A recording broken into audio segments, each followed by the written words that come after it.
Hello, good evening. Welcome to Forest Focus as Botafogo are knocked out of the Club World Cup after a pretty glorious effort on their part. It should mean that at least one of their players, hopefully two, maybe three, are joining Nottingham Forest. So I thought it would be a good chance to catch up again with Pedro from Glorious Botafogo, who helped us out previously with a really good scouting report on all three players. I wanted to get his take on a few things, but mainly the prospects of these lads joining us in the next few days. Pedro, good to have you with us in person. How are you this evening?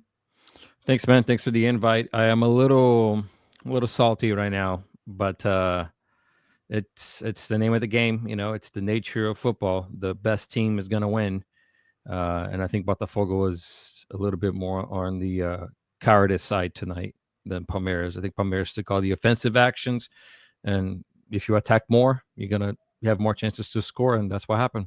And they won. What But did you other than that, I'm doing okay. Good, good. Glad to hear it. What did you expect from the Club World Cup? Because watching from afar, you had a great win over PSG. You got to the round of 16, and then, as we saw, you lost this evening. Did you exceed expectations or not?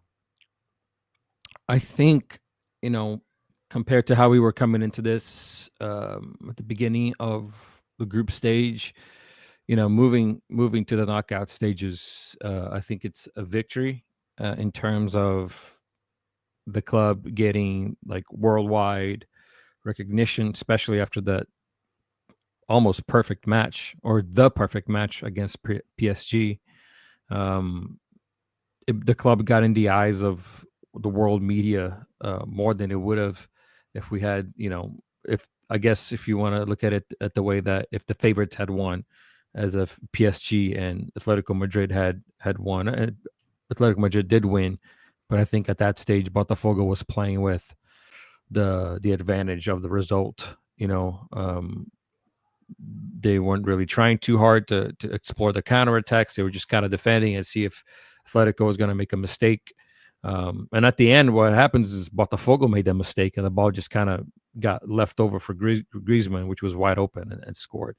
So, but I think, man, in terms of spreading the word about the club and the branding and all of that involves owning a club, especially if you are like in a multi club ownership, like Eagle football, you want the teams to get the most amount of exposure and hopefully good exposure, unlike what's been happening lately with Olympique Lyonnais. They've been having a lot of negative exposure. Um, so it's been I'm sure it's been all kinds of ups and downs and heaven and hell for John Textor right now. But again, the way that we lost tonight, man, I'm just really salty because we weren't playing PSG. We weren't playing Atletico Madrid. We were playing a team that we beat the last four or five head-on matches, and it came to this particular matchup, and we just didn't show up. It seems like we had PSG again. It just made no sense to play the way that we played. We should have been more courageous from a tactical point of view, but just to get to where we got, I think it is a win, even though I'm sure Botafogo fans right now are not feeling the greatest for being knocked out and having to go home, with nothing to show for except for, you know, just just to say that we made it to the top 16 teams in the world, I guess, if you want to see it that way. I'll ask you about the Forest potential, as obviously, surely. I'll ask you about Textor because we spoke to the editor of Get French Football News on yesterday's podcast. Lyon fans really unhappy with him. Yeah. Luke didn't speak well of him in the way that he's run Lyon. How is he perceived by yourself and Botafogo fans as your owner? I think the overwhelmingly majority of Botafogo fans like John Textor. And we have supported his project with the club. Before him, we were in quite of a pickle, as we like to say here in the U.S. We were not doing so great. We had gotten promoted back to the Serie A, which, if Forest fans are not um, if they don't know the history of the club, Botafogo doesn't belong in the Serie B, not by a long shot. We should have never been relegated in the first place. But it's just kind of sort of one of those that, I guess it happens to every big club. Once upon a time, you're going to have to go through some tough times. So we came back from the Serie B just as John Textor was purchasing the club. So he kind of lucked out, right? We got the promotion and he purchased. So it was kind of like the best of both worlds for both him and us. Because whenever we came back to the Serie A, we came back, full throttle. And we've made signings that we could have only imagined and dreamed of before. From a financial standpoint, if we're talking about name, like just the name Botafogo, the brand, the club itself, we should always have the best players of the Brasileirão, or if not the best, or be in the top 4 or 5 every year, because the historical weight that Botafogo carries is we should always be that club.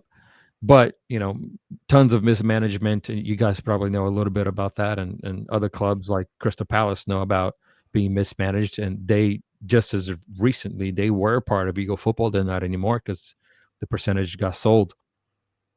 And so we rate them very good in Brazil. I mean, there's a few things here and there that will question us, that we will question.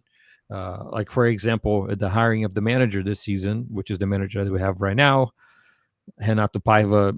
It took 2 months to find him, and he was available all along from the very beginning of the season. So he tried to get some big name managers like Rafa Benitez and Tata Martino and Roberto Mancini, like all of these big name managers, and we ended up with Renato Paiva. Okay, fine, but he was available since January. So why did it take you 2 months? The preseason was already underway and then gone. Then the season had already started, and then Renato Paiva comes in. And I can tell you, man, that he hasn't. After the PSG match, we were like, okay, maybe he finally found himself within the club. He finally understands. But then you get to a game like Palmeiras, or a game against Seattle Sounders, where he took the complete opposite approach of what should have been done. Which I guess it's easier for supporters after the fact. Like what they say here in America, Monday morning quarterbacking. I guess it's easier to speak it like that, but just seeing how the team postures on the field and looking at the lineup, you can already tell like what's going to look like, because you as a Forest fan, your squad, your roster. So when certain players are on the starting lineup, you're like, why are we doing this? And it's kind of what happened tonight. Versus PSG, I totally understood. It was a correct call, played the perfect game. Against Palmeiras, again, don't know what happened, but so that was, like it or not, that was John Textor's decision, right, to hire this guy, to put him in charge. So there could have been other names, but that's the name that he went with. The signings that he's approved for the club, and the vast majority of them have all been positive. As you can see, Igor Jesus, which is going to Forest. He was perhaps, might be an audacious claim here, but the biggest success of the scouting department is Igor Jesus, probably because he came from playing in the Saudi league, if I'm not mistaken, or the Qatari league. I don't remember right now. Came on a free transfer. So Botafogo's really making their money here on Igor Jesus. But then again, there's Thiago Almada, there's Luis Henrique, all those players that were really important in 2024 season, Gregory, and anyways, there's all these players, and that's also merit of John Textor, because he hired the correct people to be able to make the reads of the market, and then he had to approve the signings at the end of the day. So kudos to him. So it's been more positives, obviously, because we won 2 titles last year, arguably the 2 biggest titles of the season we won last year. So re-rate him, but I know that Leon fans are not so happy, and I spoke about this on the latest video that I posted on my channel, how there were some fans that already hated John Textor, and all of this that's happening right now is just a way for them to say, "See, I told you so."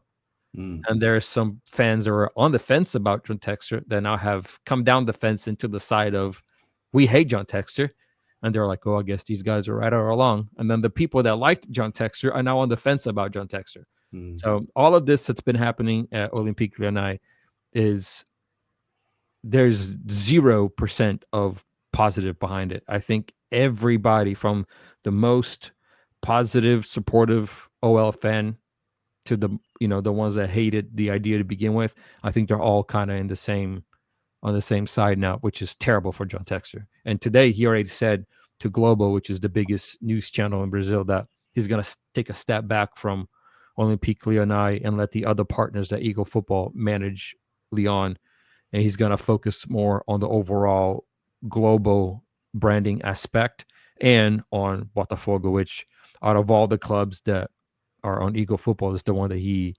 has the most affection for, I guess you want to say. And I think it's the one that he connected with the most. Yeah, it sounds like that. Yeah, well, from hearing about Leon, certainly. So you mentioned Igor Jesus. He's coming to Forest, which is great news.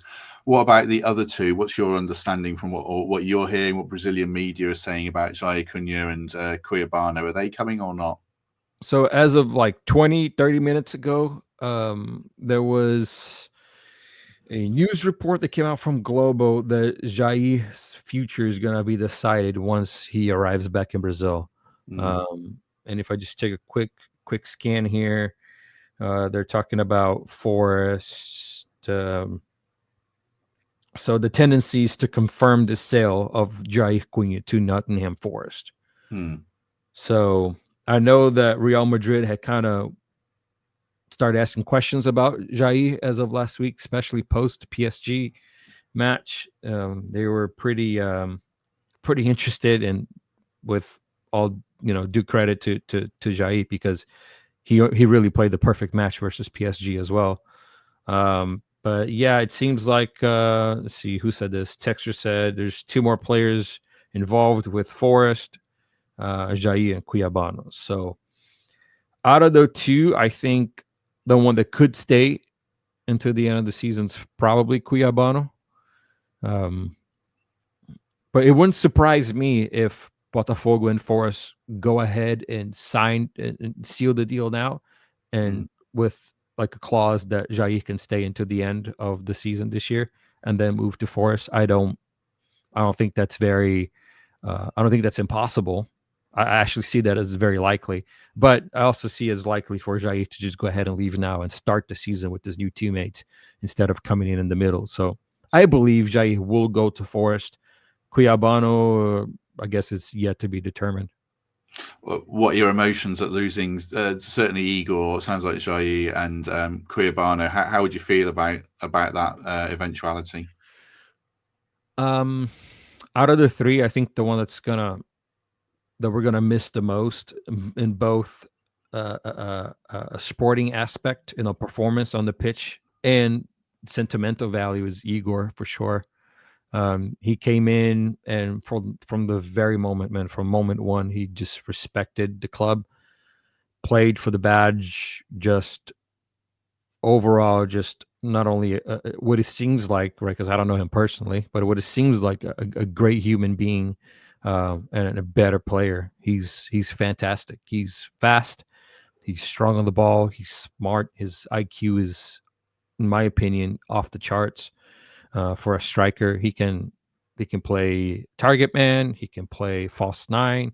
He can play like a build up. A striker that will fall and then build up. He just can do just about everything up front. But what's really good about Igor, I think, is his IQ, his ability to read the game, because he's very skillful. He's very fast. He can dribble. He can finish. But all of that, if you don't have the IQ, I don't know how useful you're going to be in the context of a group. Mm. Individually, he can be great. You can win every aerial battle if you want to, or every loose ball you can put it in. But if you can't play with the rest of your teammates, I don't know how good you would be in the long run. And I think Igor did that very well at Botafogo, and he earned the respect of the supporters. And players usually don't come out and say, "Hey, I support this team or support that team." Igor says that he supports Botafogo, so that's another thing that Botafogo fans are like. He represents us on the pitch as well. I don't know how truthful that is because players will say that all the time. I mean, we have players that, there's pictures of them when they were little babies and toddlers wearing the Botafogo jersey that are on the team right now. Like Alan, one of the center midfielders that play for Napoli and Everton. He's a Botafogo supporter from birth. There's pictures of him with Botafogo jerseys from baby all the way up to teenage years, so that's an easy way for him to prove that he is a supporter. But I think Igor, if he wasn't a supporter from birth, he definitely became one once joining the club, because he's, again, plays for the Badgemen. And then the other two, man, Jair, great center back. I told, I think you guys and as well, the other Forest channel, that Jair is, in my opinion, the future of the center back position for the national team. He's so good. I mean, he's 19, 20 years old, probably 20 years old now. He's a captain of Brazil's U20. He's good in the air. He can make some mistakes that I think are mostly due to, just being that young, and I think it's natural mistakes that over the course of the years he's probably going to correct. And if he does correct them, then I can see him being like a household name for that position. And then Cuiabano is a player that is versatile. He can play both left back and left wing. And his performance and success is going to depend on who's around him. If Cuiabano has players that can follow his thought process during a play, he's going to be very well. But I don't think Cuiabano's footballing IQ is as high as Igor or Jair's for that matter. But he is a very versatile player, and he can definitely help. I mean, he's helped us a bunch. He scored important goals, important assists. He can be dangerous attacking. So that's a really positive aspect of a defender that can go up front and really help and make a difference. And he's done that. He scored some beautiful long shot goals. He's got assists. Every now and then there's that one performance that it's like, oh my gosh, what is he doing? And it happens here and there. But other than that, I think he's more like an above average left back in the Brazilian league, which is saying a lot already because the fullback positions is hard to come by nowadays. So if you are above average in that position, I think you got a foot already ahead of everybody else. Excellent. Good insight there. Really appreciate that from Pedro. Just before we go, a quick word for our live show, and then I'll let Pedro give a plug for his stuff. But our live show is on the 25th of July at the Trent Nav. Kelvin Wilson and Lewis McGugan, former Forest players, of course, on the panel. It's only £5 a ticket, so do check that out. A good night is promised. I'm sure. Hopefully, it's not 30 degrees as it is, but a warm night anyway. It should be good fun. If people want to check out more of your stuff, Pedro, as you discussed Botafogo and these guys, where can we find more of you? Yeah, you can find me right here on YouTube, or if you're not on YouTube, you can find me on YouTube at Glorious Botafogo. And I am also on X. I'm very present on there. It's probably where I'm most active, is on X, because I do daily posts, and if you have notifications on, you're probably gonna get about 10 of those a day from me. But if not more. But I do post. I try to post weekly on YouTube. And then I'm also on Instagram. If you want to go over there, I'm not as active, but I will post important things that happen with the club at Instagram. But I feel like if you try to hit them everywhere, you spread yourself thin. So I really try to focus on YouTube and on X. So if you really want to follow the club, it's those two spots. Excellent. Lovely stuff. We shall be back on Monday with Darren Fletcher and a couple of the regulars. We'll do Forest transfer news. So obviously these guys, the collapse of the Juventus deals and lots of other stuff. But yeah, in the meantime, thanks for your company today. Do us a favor, hit like, hit subscribe, do consider Patreon or membership, and do get your live show tickets.